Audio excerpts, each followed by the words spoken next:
أعوذ بالله من الشيطان الرجيم. بسم الله الرحمن الرحيم. نحمده ونصلي على رسوله الكريم. أما بعد. আসসালামু আলাইকুম ওয়া রাহমাতুল্লাহি ওয়া বারাকাতুহু। আমরা আজ কোরআনের দ্বিতীয়তম সূরা সূরা আল বাকারা। সূরা আল বাকারা অর্থ বকনা বাছুর অথবা গাভী বা স্থির গরু। প্রথম ৫টি আয়াতের শুধুমাত্র বাংলা অনুবাদ বা অর্থ জানবো ইনশাআল্লাহ। ১. আলিফ লাম মিম।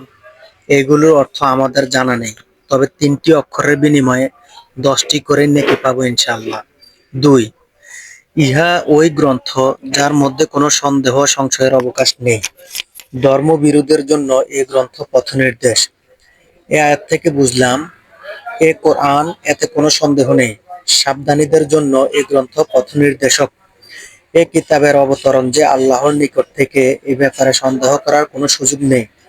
কোরআন সর্বকালের সকল মানুষের জন্য একটি সর্বোত্তম গাইড ও জীবন বিধান। ৩. যারা অদৃশ্য বিষয়গুলিতে বিশ্বাস স্থাপন করে এবং সলাৎ প্রতিষ্ঠা করে এবং আমি তাদেরকে যে উপজীবিকা প্রদান করেছি তা হতে দান করে থাকে। এই আয়াত থেকে বুঝলাম যারা অদৃশ্যে বিশ্বাস করে। অদৃশ্য হলো অদেখা বিষয়গুলো, এমন সব জিনিস যার উপলব্ধি জ্ঞান ও ইন্দ্রিয় দ্বারা সম্ভব নয়, যেমন আল্লাহ তাআলার সত্তা, তার ওহী, জান্নাত, জাহান্নাম, ফেরেশতা, কবর আযাব এবং মৃতদেহের পুনরুত্থান ইত্যাদি।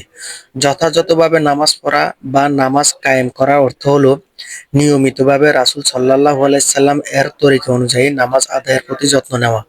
নতুবা নামাজ তো মুনাফিকরাও পড়তো।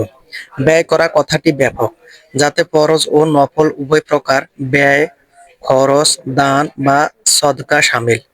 ঈমানদাররা তাদের সামর্থ্য অনুযায়ী উভয় প্রকার সদকার ব্যাপারে কোনো প্রকার কৃপণতা করে না। এমনকি পিতামাতা এবং পরিবার ও সন্তান-সন্ততির উপর ব্যয় করাও এই ব্যয় করার মধ্যে শামিল, এবং তাও নেকি লাভের মাধ্যম। ৪. এবং তোমার প্রতি যা অবতীর্ণ হয়েছে ও তোমার পূর্বে যা অবতীর্ণ হয়েছিল, যারা এই বিষয়ে বিশ্বাস স্থাপন করে এবং আখিরাতের প্রতি যারা দৃঢ় বিশ্বাস রাখে।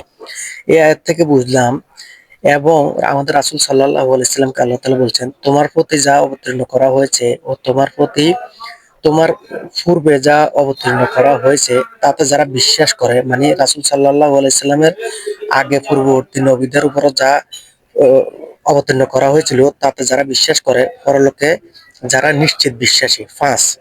এরাই তাদের রবের পক্ষ হতে প্রাপ্ত হিদায়াতের উপর প্রতিষ্ঠিত রয়েছে এবং এরাই পূর্ণ সফলকাম। এই আয়াত থেকে বুঝলাম পরিণামের কথা বলা হয়েছে যারা ঈমান আনার পর আল্লাহ ভীরু ও আমল করা সহ সঠিক আকীদার উপর কায়েম থাকার প্রতি যত্ন নেয়, কেবল মৌখিক ঈমান প্রকাশকে যথেষ্ট মনে করে না। আর সফলকাম হওয়ার অর্থ আল্লাহর সন্তুষ্টি এবং তার রহমত ও ক্ষমা লাভ। এর সাথে যদি দুনিয়াতেও সুখ স্বাচ্ছন্দ্য ও সফলতা লাভ হয়ে যায়, তাহলে তো সুবহানাল্লাহ, বিরাট সৌভাগ্য।